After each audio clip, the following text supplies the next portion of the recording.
दोस्तों मैं आपको अपने गार्डनिंग चैनल ग्रोइंग कंटेनर में खुशामदीद करता हूं। तो आज मैं आपके साथ अपने पूरे साल की जर्नी शेयर करूंगा कि आपने किस मंथ में क्या करना है, रोज़ेज़ को किस मंथ में किस तरह की केयर की ज़रूरत होती है और आप उसको कैसे हैंडल करना है। तो आज मैं आपके साथ अपने पूरे साल का एक्सपीरियंस शेयर करूँगा और आप देखेंगे एक चीज़ बताऊँगा आपको कि आप किस महीने में कौन सा इशू फेस करोगे, क्योंकि मैंने हर चीज़ देखी है। मेरे एक रोज़ मेरे 100 ऑफ रोज़ेज़ हैं। तो देख रहे हैं आप कितने प्यारे प्यारे इन पे फूल खिल रहे हैं, बहुत ही प्यारे कलर्स हैं और हर कलर डिफरेंट है।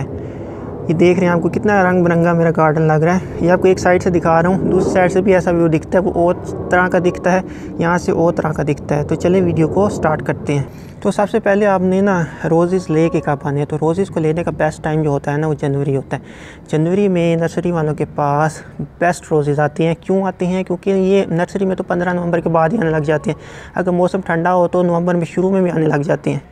इस दफ़ा तो नवंबर के शुरू में आने लग गए थे क्योंकि मौसम ज़रा जल्दी ठंडा हो गया था, तो वो निकाल देते हैं। लेकिन जो शुरू में रोज़ेज़ आती हैं वो निकालते हैं क्योंकि शुरू में नई नई चीज़ होती है, वो बिक जाती है। बेशक वो थोड़े लो लेवल दर्जे की भी हो ना, वो बिक जाएगी, वो बहुत तेज़ी से बिकेगी।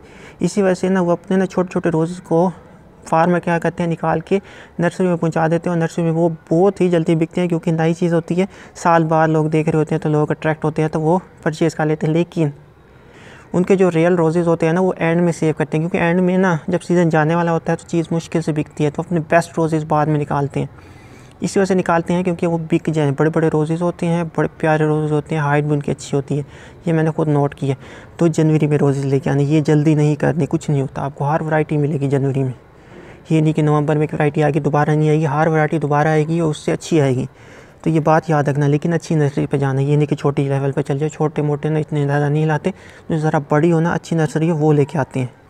जनवरी में रोज़ लेके आना। आप कैसा रोज़ सेलेक्ट करना है, रोज़ को ना सेलेक्ट करते हुए ना थोड़ा सा टाइम दो, क्योंकि ना वो उन्होंने तो जल्दी भेज देना है ना नर्सरी वाले, आपने उसको पूरे साल रखना अपने पास।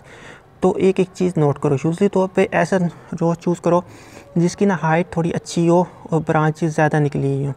ये नहीं कि जो बहुत ज़्यादा फैला हुआ हो। फैला हुआ रोज़ की ब्रांचेस ऐसे ही निकालोगे उसके टूटने का डर होता है। तो ऐसी चूज़ करो प्लांट जो ज़रा ऊपर की तरफ उठा हुआ हो, क्योंकि वो ज़्यादा अच्छा ग्रो करता है, वो आपके स्पेस भी कम लेता है।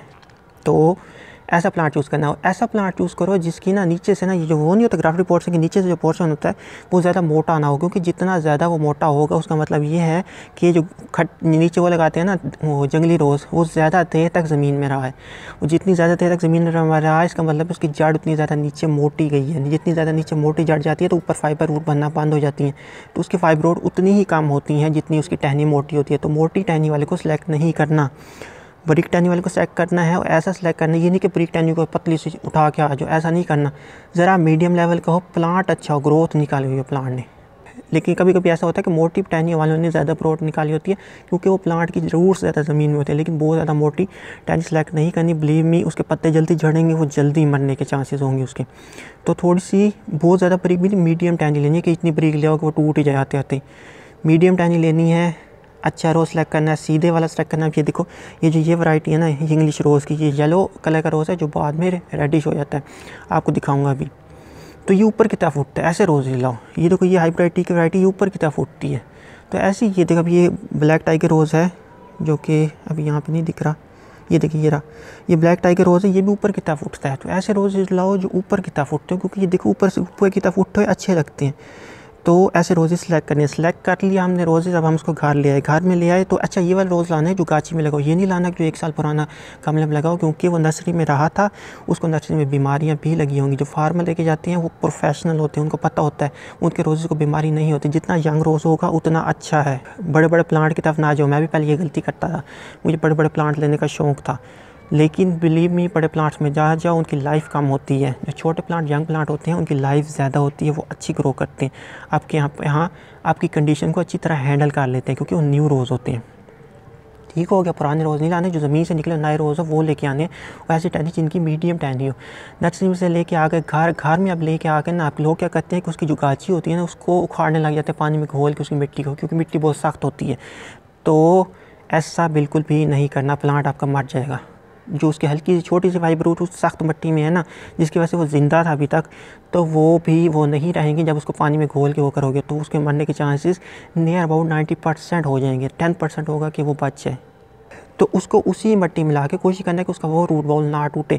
ये भी देख के आना है कि रूट बॉल टूटा ना हो और उसका ना ग्राफ्टेड पोर्शन हिल ना रहा हो, क्योंकि कभी कभी आधे टूटे हुए ग्राफ्टेड पोर्शन पड़े होते हैं उनके पास। ठीक हो गया, ये सब कर लिया। अच्छा, मैं प्लांट अपने घर लेके आ गया, तो मैंने उसको ना उसका रूट बॉल नहीं तोड़ना, उसको छोटे गमले में लगाना है। छोटा गमला कौन सा? 6 इंची का, क्योंकि उसका रूट बॉल इतना ही होता है कि आपने उसको 6 इंची के गमले में लगाना है। ऐसी मिट्टी यूज़ करनी है जो बहुत ज़्यादा सैंडी हो, और उसमें अभी फ़िलहाल कुछ मिक्स नहीं करना। गोबर की खाद फ़िलहाल मिक्स ना करो, बाद में डाल देना ऊपर से, क्योंकि वो अपनी न्यू रूट्स निकाल रहा है, तो गोबर की खाद अभी उसमें मिक्स नहीं करनी। अच्छा, अब ऐसे रोज़ को रखना कहाँ पे? ऐसे रोज़ को अपने ऐसी जगह पे रखना है कि जहाँ पर ना धूप उसको बना पड़े, लेकिन ब्राइट लाइट उस पर पड़नी चाहिए। और इसको ऐसे इतना ही पानी देना है कि ना उसकी ना जो छोटी छोटी रूट्स हैं, क्योंकि ना ये जो सख्त मिट्टी होती है ना, ये ज़्यादा पानी जल्दी नहीं पीती, और पी ले तो फिर सुखाती नहीं है, तो उसको ओवर वाटरिंग नहीं करनी स्टेज में। अगर स्टेज में ओवर वाटरिंग कर दोगे तो वो मर जाएगा। जैसे ही आप देखो कि ना वो अपनी नई शूटिंग निकालने लग गया, तो उसको गोबर की खाद भी दे दो, और उसके 15 दिन बाद ना उसको केमिकल फर्टिलाइज़र देना शुरू कर दो। लेकिन केमिकल फर्टिलाइज़र भी फ़िलहाल पानी में डाल के नहीं देना, क्योंकि आपका प्लांट न्यू है, और वो न्यू प्लांट की न्यू जड़ें वो पानी वाले केमिकल फर्टिलाइज़र को ना यूज़ नहीं कर पाएंगी, वो उसको बर्न कर देंगे, वो नई जड़ें ना बर्न हो जाएंगी। तो इस बात का बहुत बहुत ध्यान रखना है। पहले न्यू शूटिंग का इंतज़ार करना। न्यू शूटिंग मेरी जैसे निकल आई तो मैंने क्या करना है, मैंने 15 दिनों के बाद उसको खाद देनी है, गोबर की अच्छी खासी गली सड़ी हुई खाद देनी है। और जैसे ही वो हो जाए, थोड़ा और सेट हो जाए, तो उसको केमिकल फर्टिलाइज़र देना है। 6 इंची का पॉट था तो मैं उसमें 3 दाने DAP डाल दूँगा, और फिर 15 दिनों के बाद 3 दाने में कैल्शियम नाइट्रेट के डाल दूँगा। तीनों फर्टिलाइज़र एक्चुअली में एक साथ यूज़ करना सही नहीं होते, क्योंकि ये केमिकल होते हैं, वो केमिकल एक दूसरे के साथ रिएक्शन कर जाते हैं अगर हम पानी में डाल के यूज़ करें। मैं भी यूज़ करता हूँ, मुझे पता है मेरे प्लांट पे कोई असर नहीं हो रहा, लेकिन आपने ऐसा नहीं करना, आपने अलग अलग यूज़ करने हैं। क्योंकि ना अक्सर ऐसा होता है कि ना ये जो नाइट्रेट होती है वो सल्फेट के साथ रिएक्शन कर देती है, तो सॉल्ट क्रिएट हो जाती हैं। तो इसी वजह से ना ऐसे करो कि ना अलग अलग फर्टिलाइज़र को यूज़ करो, यानी कि 15 दिन एक यूज़ किया है तो 15 दिन के बाद दूसरा यूज़ किया, फिर 15 दिन के बाद तीसरा यूज़ करना है। अभी फ़िलहाल पोटाश इसमें यूज़ नहीं करनी, सिर्फ DAP डालनी है, और 15 दिनों के बाद कैल्शियम नाइट्रेट डालनी है फ़िलहाल। अगर सब कुछ अच्छा और हेल्दी रहा ना, तो आप देखोगे कि बाहर में ना वो फूल निकलने लग जाएगा। लेकिन बाहर कब आती है? मार्च में, और मार्च की भी 15 तारीख तक आती है। तो जैसे फूल निकालेगा, लेकिन अभी उनका साइज़ छोटा होगा, आप परेशान हो जाओगे कि वहाँ तो इतना बड़ा साइज़ था, मेरा छोटा क्यों है। तो अभी न्यू रोज़ा, अभी थोड़ा सब्र करो, इसका साइज़ बहुत बड़ा होने वाला है फ्यूचर में, तो कोई डरना वगैरह नहीं है। ठीक हो गया, छोटा फूल निकाल रहा, बहुत अच्छी बात है, शुक्र करो वो फूल निकाल रहा है। फूल निकाला, प्लांट हेल्दी है, गर्मी बर्दाश्त कर लेगा। इस स्टेज में उसकी प्रूनिंग नहीं करनी, अभी तक उसकी कोई प्रूनिंग, यानी कि लाने से अब तक मार्च तक उसकी कोई प्रूनिंग नहीं करनी, सोचना भी ना प्रूनिंग करने का। सिर्फ उसकी डेडहेडिंग करनी, यानी कि उसके फ्लावर्स काटने, और कुछ नहीं करना। प्लांट को ग्रो होने दो, फूल नहीं निकालता कोई बात नहीं, ग्रोथ निकालनी चाहिए उसको, क्योंकि उसकी पहली गर्मियाँ सबसे मुश्किल होती हैं। पहली गर्मियों में वो मर भी सकता है और बच भी सकता है। पहली गर्मियों में बच गया तो बिलीव मी आगे भी बच जाएगा, क्योंकि उसको आदत हो जाती है। अच्छा ठीक है, मार्च चले गया, अप्रैल जैसे आएगा आप देखोगे कि ना अगर आपके फुल धूप में पड़े हैं ना, तो आप देखोगे कि ना उसके पत्ते बढ़ने लग गए। अगर आपका टेम्परेचर 40 से अबव चला गया है और 43-44 तक रह रहा है, तो आपके प्लांट के जो ग्रीन पत्ते थे वो जलने लग जाएंगे। तो इसमें परेशान नहीं होना, कोशिश करो कि उसके ऊपर ग्रीन नेट लगा दो, क्योंकि मैंने देखा है जो न्यू होते हैं वो ना ग्रीन नेट के बगैर ना इसको नहीं कर सकते। तो आपने ग्रीन नेट लगाना है न्यू रोज़ पे, लेकिन उसका हवा का ब्लॉकेज नहीं होनी चाहिए। अगर एक्सपर्ट हो तो ग्रीन नेट की कोई ज़रूरत नहीं होती, लेकिन न्यू हो तो ग्रीन नेट लगाना ही पड़ेगा। अगर छत पे रखे हैं, ज़मीन पे रखे हुए हैं, लेकिन ऐसी जगह पे ग्रीन नेट नहीं लगा देना। फॉर एग्जांपल 4 दीवारी के ऊपर ग्रीन नेट लगा दो और हवा का गुजर कहीं ना हो, तो मरते मरते वो मर ही जाएगा, जो मर्जी कर लो, हवा का फ़्लो नहीं रुकना चाहिए। ग्रीन नेट लगाने के बावजूद भी पत्ते बर्न हो रहे हैं, होने दो। गर्मी की लू चलती है, लू उसके पत्तों को जलाती है, लेकिन कोई बात नहीं, ज़्यादा ओवर वाटरिंग नहीं करनी, बार बार पानी नहीं देना। पानी खुश्क होना है, खुश्क इतना नहीं होना है कि बिल्कुल कड़क ज़मीन हो जाए, हल्का खुश्क हो, यानी कि ऊपर से दिखे थोड़ा सा ड्राई है तो पानी दे देना है। कोशिश करो कि ऐसी जगह पे रखो जहाँ पे उसको नीचे से नमी मिले। नीचे से नमी मिलना बेहतर होती है बनिस्बत ऊपर से नमी मिलने की। ऊपर से नमी नहीं मिलनी चाहिए इतनी जितनी उसको नीचे से नमी मिलनी चाहिए। तो शावर भी करो, ये नहीं कि ना करो। बहुत ज़्यादा शावर करोगे ना तो फिर एक और इंसेक्ट का ख़तरा होता है, वो मैं आगे जाके आपको बताऊँगा। ठीक हो गया, ये हमने पहुँच चुके हैं अप्रैल के बाद मई में। अब मई और जून और जुलाई ये ऐसे महीने हैं जो सबसे ख़तरनाक होते हैं रोज़ के लिए। ऐसे महीनों की बचाने के लिए मैंने आपको यही कहा है कि आपने ऊपर ग्रीन नेट लगाना है नए रोज़ पे। अगर पुराना रोज़ है यानी कि हार्डी है, वो सारी सख्तियाँ झेल चुके, उस पर लगाने की कोई ज़रूरत नहीं है। मैंने इनके ऊपर नहीं लगाया था, लेकिन ये बिल्कुल खाली हो गए थे, एक पत्ता भी इन पर नहीं बचा था। अगर आप देखो ना मेरी पुरानी वीडियो, पूरे के पूरे ऐसे ग्रीन लश ग्रीन थे, एक पत्ता भी बाहर नहीं था। लेकिन जैसे ही इन पर लू पड़ी, इनके सारे पत्ते गिर गए। कोशिश करो कि कम से कम 3 से 4 पत्ते ज़रूर बचा दो पूरे प्लांट। बेशक 100 पत्ते गिर गए हैं तो 3 से 4 पत्ते ज़रूर बचा दो, क्योंकि वही इसको डाई बैक को रोकने में मदद करेंगे। अदरवाइज़ पूरे पत्ते गिर गए तो डाई बैक आने का ख़तरा होता है। बार बार पानी का छिड़काव नहीं करना, बार बार पानी नहीं देना, नमी बना के रखनी है। नीचे से नमी बनाओ, ज़्यादा बेहतर है पानी से ऊपर से नमी बनाओ। अब आ जाएगा बारिशों का सीज़न। बारिशों के सीज़न में जो पत्ते गिर गए थे वो खुद ब खुद ही नए निकलने शुरू हो जाएंगे। ऐसी स्टेज में आपने इनको फर्टिलाइज़र कैसे देना स्टार्ट कर देना। अच्छा, पीछे जो फर्टिलाइज़र था वो आपने मार्च में देना है, उसके आगे नहीं देना। लेकिन अब आपने जैसे ही बारिश पड़ी है तो आपने फर्टिलाइज़र देना। कौन सा देना है? एक दफ़ा इसमें कंपोस्ट डाल देनी है। जैसे आप देखो कि बारिश के बाद ये फूटने लग गया है तो इन पर कंपोस्ट डालनी है। कंपोस्ट इसको क्या करेगी? थोड़ी एनर्जी देगी, नाइट्रोजन देगी, इसके पत्ते निकालेगी, पत्ते ज़रा अच्छे निकल आएंगे जैसे बारिश पड़ेगी ना। अगर बारिश नहीं पड़ती कोई बात नहीं, लेकिन नमी आती है ना जब हवा में, ये खुद ही अपने पत्ते निकालने लग जाते तो कंपोस्ट देनी है। आपको पता होता है कि सावन कब आ गया, आपको पता है सावन आ गया तो अब मैंने कंपोस्ट देनी है इसको। अच्छा, अब ना बारिश का सीज़न चलता रहेगा तो कंपोस्ट दे दी। कंपोस्ट के ना तकरीबन 15 दिनों के बाद आपने फिर DAP देनी है, उसके फिर 15 दिनों के बाद हमने कैल्शियम नाइट्रेट देनी है। अभी सिर्फ हम इन तीनों फर्टिलाइजर पर आएंगे, यानी कि कंपोस्ट, कैल्शियम नाइट्रेट और DAP। इससे आगे नहीं बढ़ना, आगे स्टेप पे नहीं जाना। ये कब तक नहीं जाना? आप देखोगे कि जैसे बारिशें बंद होगी इन पर थोड़ा सा और स्ट्रेस आएगा। तो अगर वो स्ट्रेस आता है, पत्ते गिराते हैं ये, तो ख़तरे की बात भी है और नहीं भी है। अगर प्लांट हेल्दी है तो ख़तरे की बात नहीं है। अगर प्लांट हेल्दी नहीं है तो ऐसी स्टेज में जब बारिश ख़त्म होती है ना तो डाई बैक आने का चांसेस ज़्यादा होता है। बारिश में तो नमी बनी रहती है ना, वो अपने डाई बैक को बचा लेता है। लेकिन जब बारिशें बंद होती हैं और नमी ज़्यादा बनी होती है तो वो अपने डाई बैक को नहीं बचा सकता।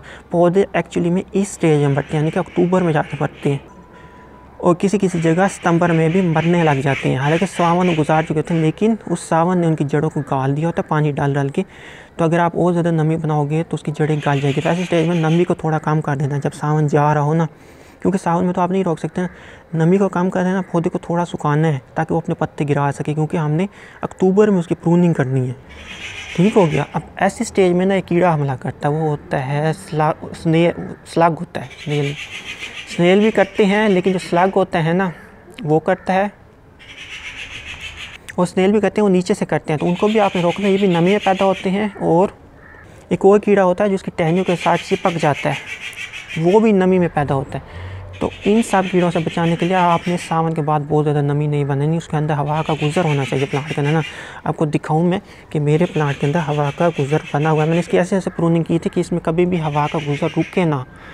तो आपने इसके हवा का गुज़र हमेशा बना के रखना है। ठीक हो गया।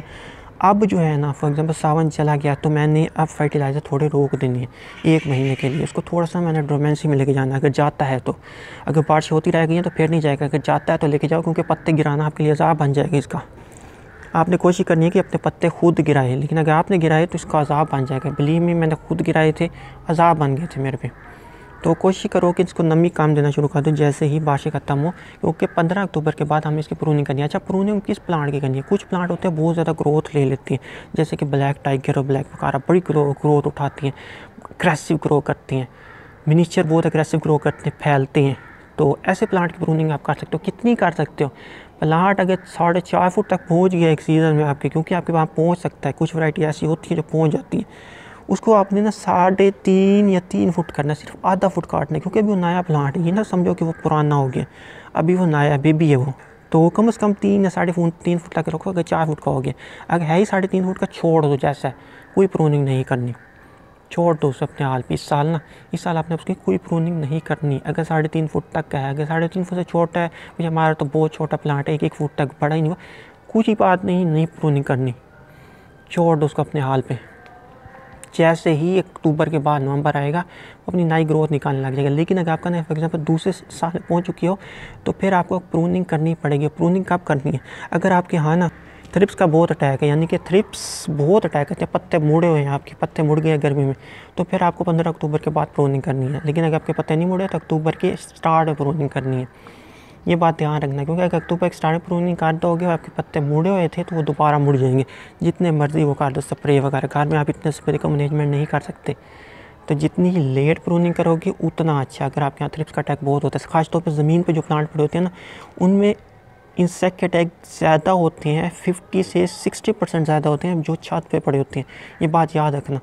मैंने पहले वहाँ पे ग्रो किए, छत पे ग्रो किया, वहाँ इतने इंसेक्ट नहीं थे जितना मैं जब ज़मीन में मुझे एक्सपीरियंस हुआ इनको ग्रो करने का। जब ये ज़मीन हो ना, नीचे मिट्टी वाली ज़मीन हो, आस पास काफ़ी सारे वो हो दरख्त हो, तो फिर आपके यहाँ इंसेक्ट बहुत अटैक करेंगे। इंसेक्ट को रोकने के लिए आपने इमिडाक्लोप्रिड का स्प्रे करना है, इसके अलावा और किसी पे ना जाओ, क्योंकि उनमें बू बहुत होती है और ये हेल्थ पे भी इफ़ेक्ट करती हैं बिलीव में। तो आपने उन फर्टिलाइज़र पे नहीं जाना, फर्टिलाइज़र क्या इंसेक्टिसाइड पे इमिडाक्लोप्रिड का स्प्रे करते हो। जैसे अच्छा ये प्रूनिंग के बाद फॉर एग्जांपल दूसरे साल तक प्रूनिंग करी, प्रूनिंग के बाद ये अपने नए पत्ते निकालेगा ना, उसमें ना तकरीबन हर 4 दिनों के बाद इन पर आपने इमिडाक्लोप्रिड का स्प्रे करना है ताकि हमारे पत्ते ना मुड़े। फिर जैसे ठंड आएगी आप देखोगे कि इंसेक्ट का अटैक कम हो गया, कीड़े आना कम हो गए, पत्ते नहीं मुड़े। तो ऐसी स्टेज में आपने इंसेक्टिसाइड का स्प्रे रोक देना है। अब आ गया हमारा नवंबर इसकी खादों का मौसम होता है। इसमें आपने इसको अच्छी खासी खाद देनी है, हर हफ्ते बाद खाद देनी है। हर हफ्ते बाद कैसे खाद देनी, कभी 4 दिन के बाद भी दे सकते हो, हफ्ते में 2 दफ़ा भी दे सकते हो, लेकिन ऐसा ना करो कि 1-2 दिन मिक्स करके दो। मैंने आपको पहले बताया अलग अलग दो। इसमें ना हम ना पहले ना फॉर एग्जांपल ना प्लांट को जगाने के लिए, यानी कि सो गया था अगर वो पत्ते गिरा दिए थे, प्रूनिंग से पहले हम DAP डालेंगे और प्रूनिंग के बाद हम कंपोस्ट डालेंगे। फिर कंपोस्ट के ना 15 दिनों के बाद हम इसमें कैल्शियम नाइट्रेट डालेंगे और फिर उसके 15 दिनों के बाद हम NPK डाल देंगे। तो इनको अलग अलग यूज़ करना है, इकट्ठा नहीं करना, क्योंकि फिर साल्ट के फॉर्मेशन का ख़तरा होता है। जो केमिस्ट्री वाले लोग हैं उन्हें पता होगा, क्योंकि मैंने 10वीं में केमिस्ट्री पढ़ी थी, तो मुझे पता है ये केमिकल कैसे रिएक्ट करते हैं। तो जैसे ये है ना कि आप ना एसिड में पानी नहीं मिला सकते, पानी में एसिड मिला सकते हो। एसिड में पानी मिलाओगे उसको आग लग जाएगी, लेकिन पानी में एसिड मिलाओगे तो कुछ नहीं होगा। तो ये जो केमिस्ट्री पढ़ते हैं उन्होंने ये सब पढ़ा होता है। तो कोशिश करो कि सारे मिक्स करके ना बनाओ, जैसे मैं मिलाता हूँ आपने वैसे नहीं मिलाना, अलग अलग मिलाओ, वही फर्टिलाइज़र मिलाने हैं बस। मैग्नीशियम सल्फेट को DAP के साथ यूज़ ना करो, ऐसे ना कोशिश करो कि अलग अलग यूज़ करनी है, यानी कि 5 दिनों के बाद एक यूज़ कर लिया, 5 दिनों के बाद दूसरा यूज़ कर लिया, 5 दिनों के बाद तीसरा यूज़ कर लिया, फिर दोबारा वही साइकिल चलेगा घूम के। ठीक हो गया, यही करना है आपने पूरे साल। दिसंबर आ जाएगा, फ्लावरिंग दबा के होगी। अच्छा फर्टिलाइज़र देना है हर हफ्ते में 2 दफ़ा, अगर कम दे रहे हो। अगर ज़्यादा दे रहे हो तो हफ्ते में 1 दफ़ा। फॉर एग्जांपल मैंने एक दिन DAP दी है तो तकरीबन 4 दिनों के बाद मैं उस पर क्या डाल दूँगा, कैल्शियम नाइट्रेट। कैल्शियम नाइट्रेट तब तक देनी है जब तक वो अपने फूलों पे नहीं आ जाता, यानी कि बड सेट नहीं कर देता। बड सेट कर दिया तो कैल्शियम नाइट्रेट देने की कोई ज़रूरत नहीं है। अब उसको फूलों पे लाना है तो अब उसको हम पोटाश देंगे। पोटाश इसको फूलों पे लाने में मदद करती है, उसके साइज़ में मदद करती है। इस साल अगर आप चेक करोगे ना अपने रोज़ को, तो आपके रोज़ का साइज़ काफ़ी बड़ा होगा, बड़े बड़े फूल निकालेगा इस साल वो। ये देखिए, ये वो रोज़ेज़ हैं जो 3रे से 4थे साल में आप जा चुके हैं, और इनका साइज़ देख सकते हैं आप कितना बड़ा है। ये देखिए इन पर वो भी आ रही है, यानी बी भी आ रही है। तो बिलीव मी, थोड़ा सा वेट करो, आपके भी ऐसे बड़े बड़े फूल खिलना शुरू हो जाएंगे। बस ये टाइम आता है। ये अपने ट्रू कलर 3 साल बाद निकालना शुरू करता है। और ये देखिए, ये जो येलो रोज़ की वैरायटी है ना, ये वाली, ये बाद में ऐसे हो जाती है। मैंने आपको कहा था शुरू में दिखाऊंगी। ये देखिए अब ये रेड होना शुरू हो रही है। तो ये जो येलो रोज़ की वैरायटी है ये सबसे कम हार्ड है, लेकिन सबसे प्यारी है। तो यही थी वीडियो। उम्मीद करता हूँ कि मैंने आपको सब कुछ बता दिया है। दिसंबर से लेके हमारी जर्नी शुरू हो गई है दोबारा। जनवरी से लेकर दोबारा हम दिसंबर में पहुंच चुके हैं। सेम यही प्रोसेस हर साल करना है, और फिर आप देखोगे कि आपके रोज़ेज़ बहुत ही प्यारे से ग्रो होने लग जाएंगे। तो अब आपसे इजाज़त चाहता हूँ। वीडियो अच्छी लगी हो तो लाइक कर देना, शेयर भी कर देना, मुझे बहुत सपोर्ट मिलती है। तो आप याद रखना। अल्लाह हाफ़िज़।